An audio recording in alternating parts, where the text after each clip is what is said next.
Muy buenas tardes, esto es La UNAM Responde y los saludamos con mucho gusto desde TV UNAM, compartiendo con ustedes día con día pues todo este conocimiento multidisciplinario que se genera en la máxima casa de estudios del país y reiterando que su objetivo principal pues es contribuir a las distintas problemáticas que enfrenta nuestro país.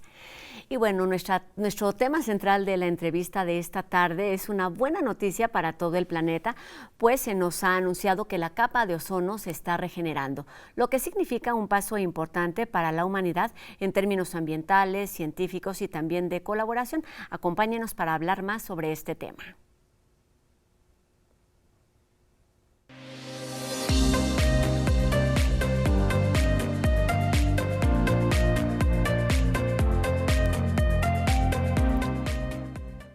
La doctora Telma Castro Romero es integrante del Instituto de Ciencias de la Atmósfera y Cambio Climático de la UNAM, donde forma parte del grupo que investiga aerosoles atmosféricos y desde la física y la química ha estudiado cómo los contaminantes han afectado a la atmósfera tanto en las grandes ciudades como en las zonas rurales. Y para hablar de todos estos temas, nos da muchísimo gusto recibirla aquí en el estudio de TV UNAM. Bienvenida, doctora. Muchas gracias y el gusto es mío.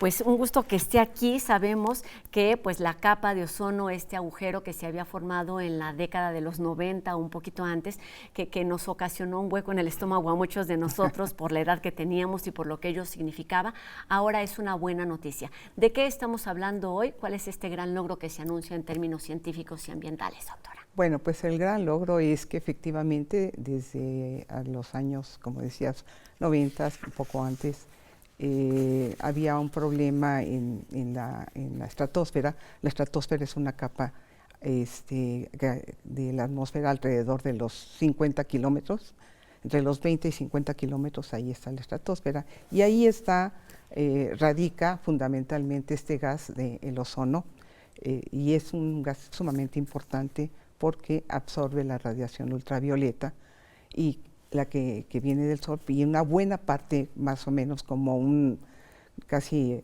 90% de esa radiación se absorbe en esa capa y no llega a la superficie de la Tierra.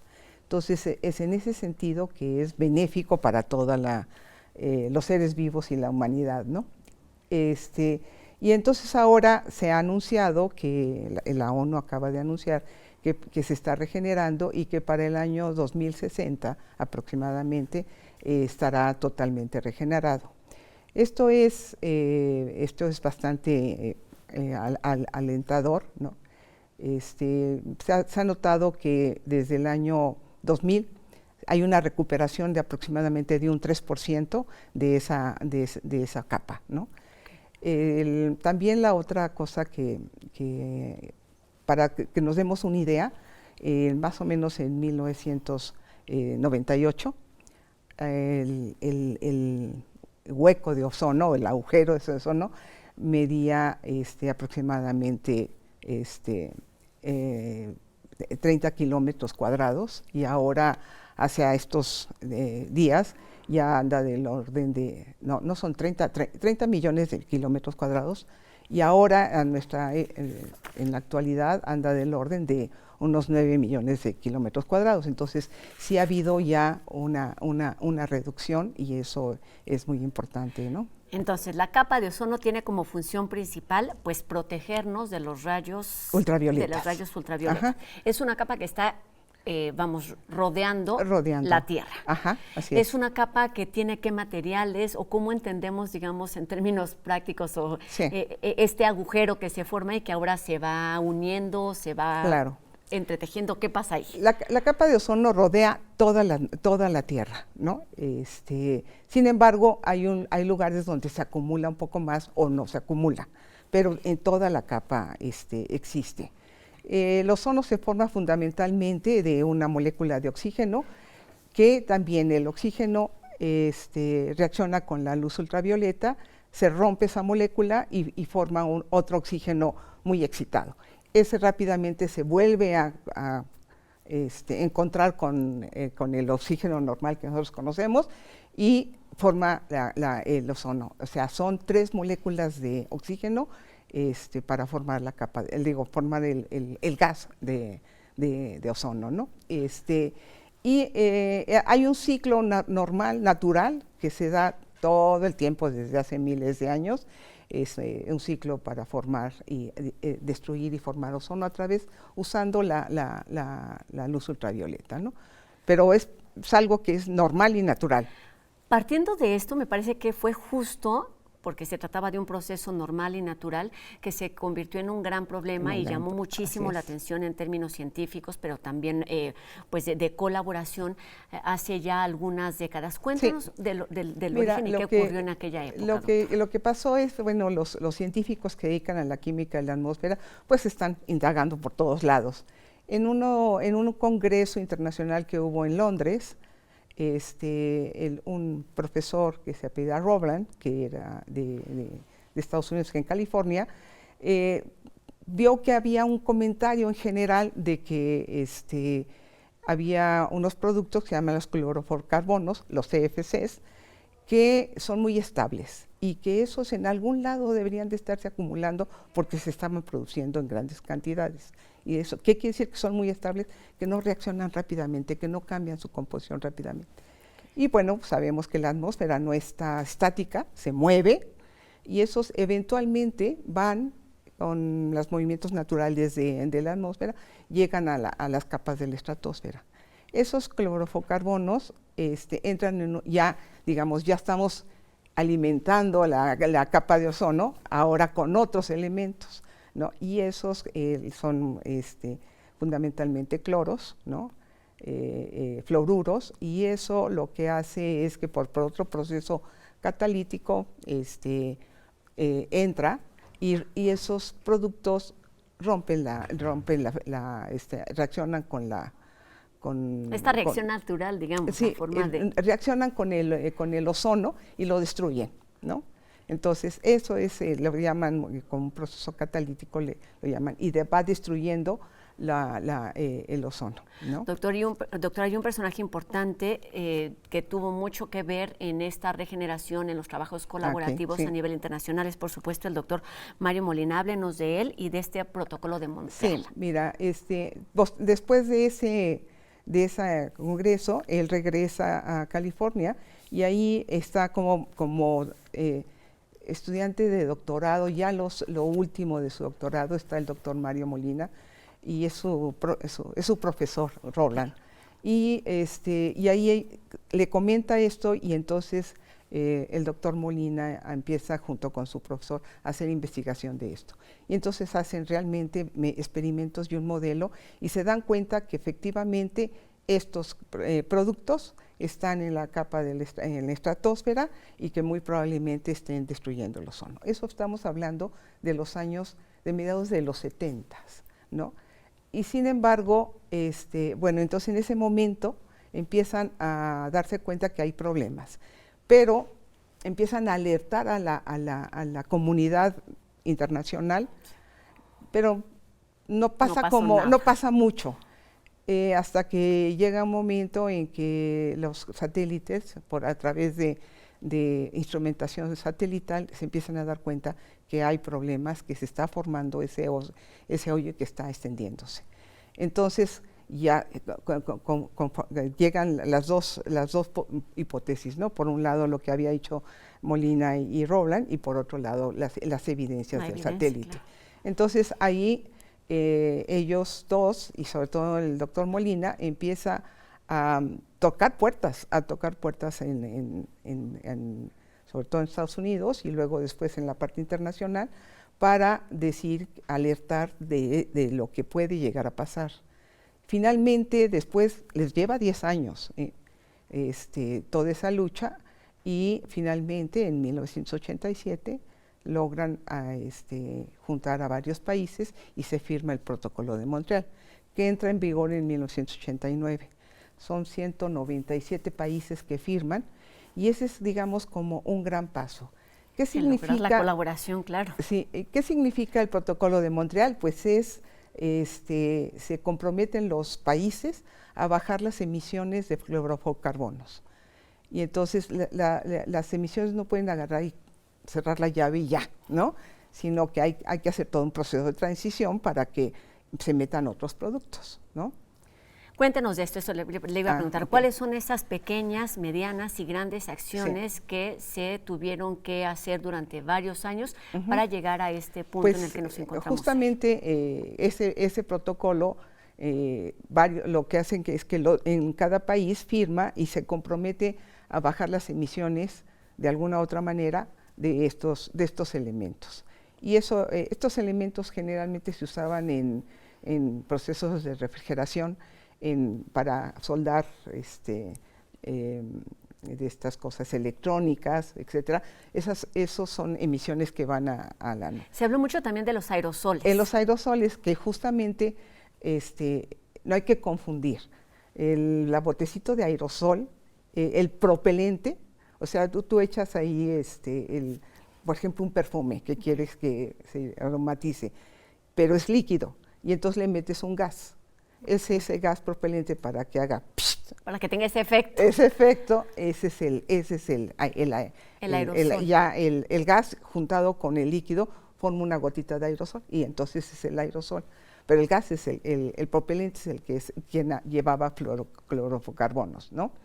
Que no es lo mismo el aerosol que vemos en la atmósfera ahora, ¿no? Pero esto está formado por ese gas. Pero se tomaron acciones importantes en este sentido. Hay una asociación nacional, y no sé si en otros países, con respecto a quienes fabrican y trabajan aerosoles. Es decir, se siguen elaborando, pero se modificaron las formas en las que se producen y en las que se aplican para tener un efecto menos dañino en el medio ambiente. En todo lo que es estas tecnologías para hacer refrigeración, etcétera, fueron modificando y se encontró otros productos que se llaman los hidrofluorocarbonos, que esos se hicieron muchos estudios y se dieron cuenta que se hacían lo mismo para la refrigeración y otras aplicaciones, pero no destruían la capa de ozono. O sea, si se iban también son estables, pero no destruían.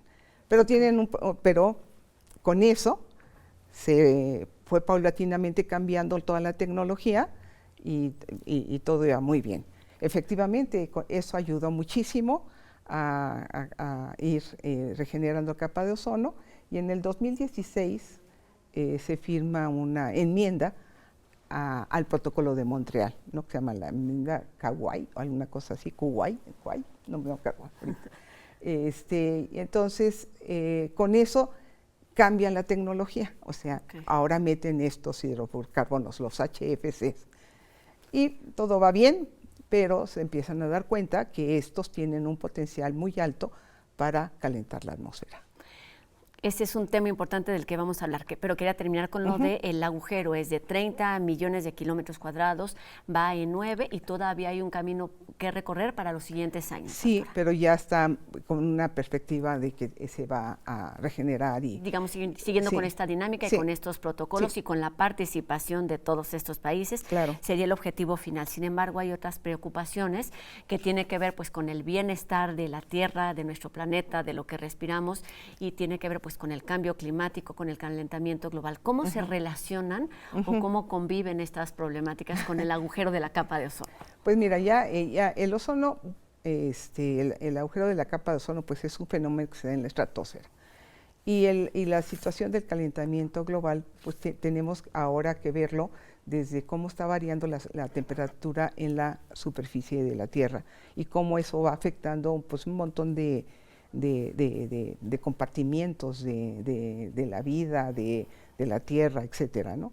Entonces, ese cambio, pues tiene, de acuerdo con los modelos, tiene unos escenarios, pues a veces un poco difíciles para la humanidad si no se hace algo. El doctor Molina estaba muy convencido de que así como se pudo haber conjuntado todos estos países y lograr un entendimiento, al final de cuentas él creía en la humanidad. Y entonces decía, si se logró una vez, se puede lograr otra vez, ¿no? Entonces, bueno, ha habido, creo que acabamos de pasar la COP29, la conferencia de las partes, que fue, ¿en dónde fue ahora? ¿En Egipto? Sí, creo que fue en Egipto. Y pues siguen dándole vueltas al problema, pero es decir, no se han llegado a estos acuerdos. No se han llegado. Han hecho algunos acuerdos, el acuerdo de Kioto, el acuerdo, el el de París, etcétera, donde se comprometen a bajar las emisiones los países, pero todavía no son, sí son vinculantes, pero no son estrictamente que en un momento dado, si no lo logran, hay una sanción.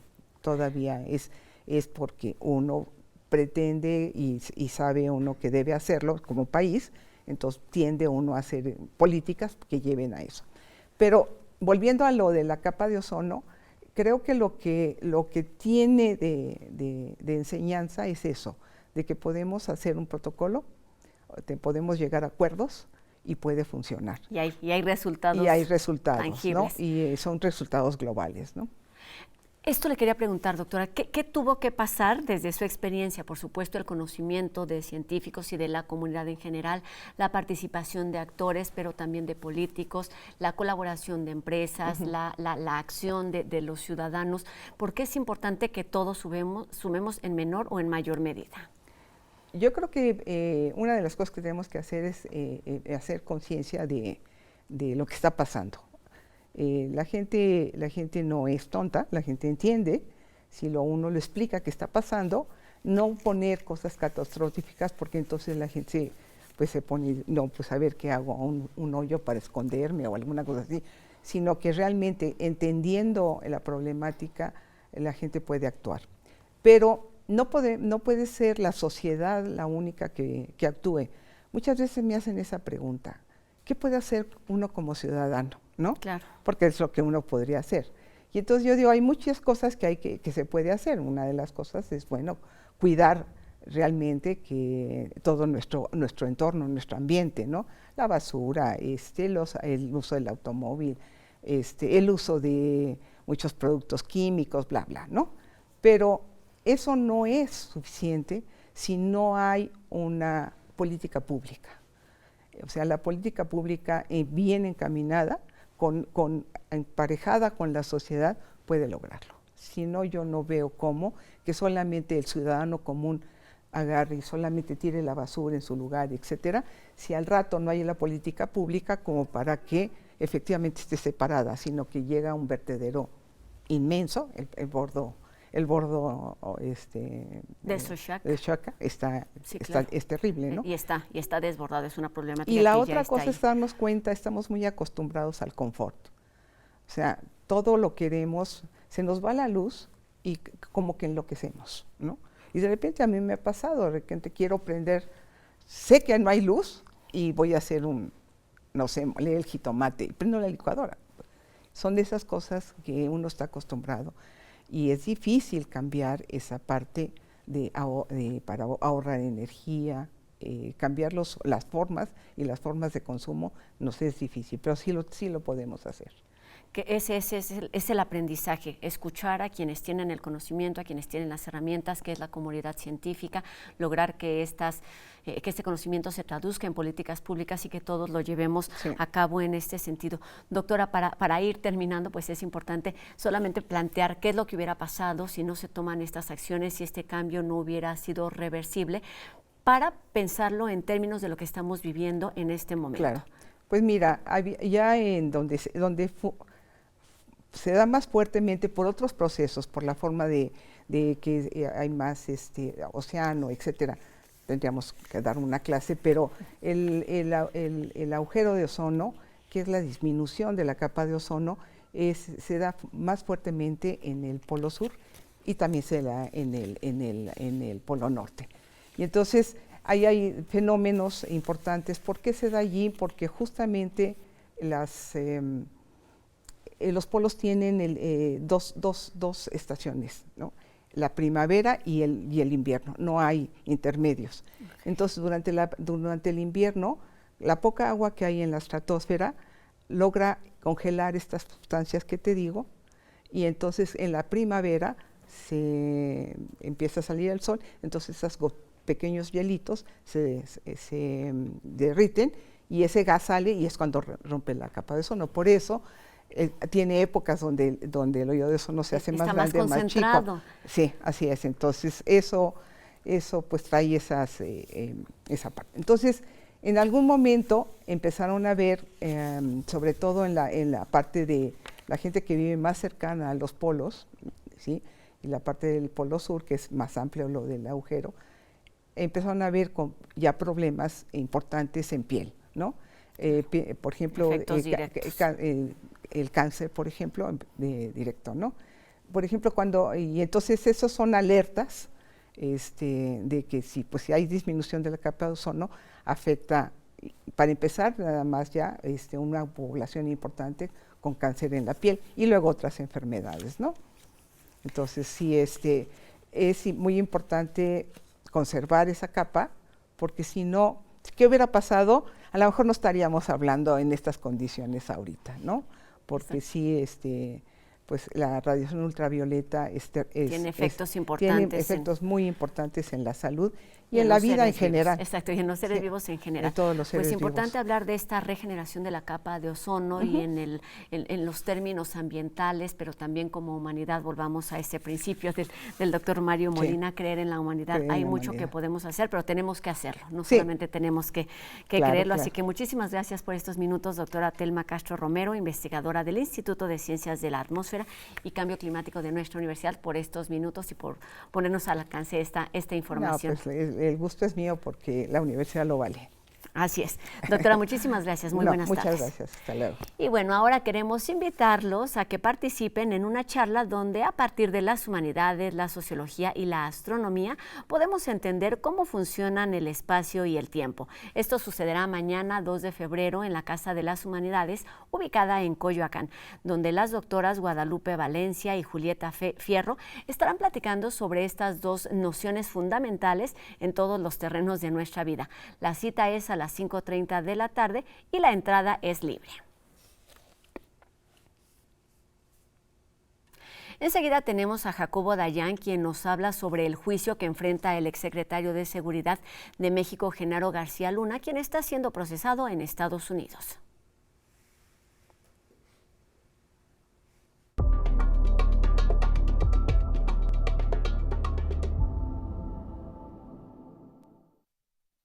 Buenas tardes. Comenzó el juicio contra Genaro García Luna. Pasa desapercibido que en México nunca se pudo, o más bien nunca se quiso, realizar una investigación en su contra. Pasa lo mismo que con el caso de Ovidio, o el Chapo, o muchos otros. En México la impunidad está garantizada. Por competencia judicial, en Estados Unidos no se investigarán los asesinatos, las torturas, ni las desapariciones que ocurrieron bajo el mando de García Luna. Esas siempre quedan impunes. La violencia siempre queda impune. No hay más que dos alternativas: fiscalías verdaderamente independientes, un mecanismo internacional contra la impunidad como se han implementado en otros países, y una comisión de la verdad verdaderamente independiente. La segunda opción es seguir presenciando ad nauseam casos similares, hacer escándalo mediático en el momento y después no hacer nada. Buenas tardes.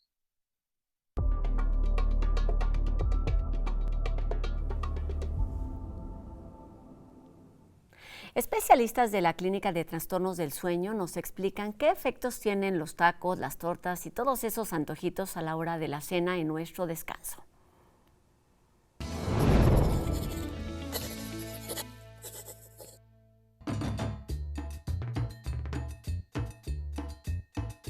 ¿Me das, por favor, una torta de suadero, 5 tacos de pastor, una gringa, una torta de pastor y 2 tacos de pollo, por favor? Cenar y dormir enseguida es un binomio que deberíamos evitar, pero qué ricos son los taquitos, hamburguesas o los hochos nocturnos. ¿Y qué pueden provocar esas comidas excesivas y llenas de carbohidratos, azúcar o cafeína? Ya no solo voy a tener pesadillas, sino voy a tener reflujo. Y eso va a interrumpir terriblemente el dormir, va a causar indigestión. Es decir, se va a afectar la calidad de mi descanso y a eso se le llama síndrome del sueño insuficiente, que es una de las consecuencias de este mal hábito. Las cenas copiosas, ricas en proteínas, en grasas, pues son el sustrato para diversos neurotransmisores que estimulan a uno u otros sueños. Pues puede incrementar precisamente la actividad onírica, es decir, que soñemos en mayor cantidad. Las cenas pesadas fomentan el estrés, la ansiedad, el sobrepeso y obesidad. ya que cuesta más trabajo metabolizar los alimentos por la falta de actividad. Pero también se presenta otra situación. Con el alimento, pues los pacientes que roncan y hacen grandes esfuerzos abdominales, porque recordemos que el aire pues no entra, sino que lo metemos. Y pues si está obstruida mi vía respiratoria, pues hago mucho esfuerzo. Por tanto, lo mejor es... Hay que tener un horario, si va a haber proteínas, si va a haber grasa, hay que dejar un poquito más de tiempo, alrededor de 2 horas. Si es otro tipo de cena, puede ser menor cantidad de tiempo, sobre todo frutas y productos lácteos. Así que la próxima vez que se le atraviese una comilona nocturna, recuerde el costo que tiene para su descanso.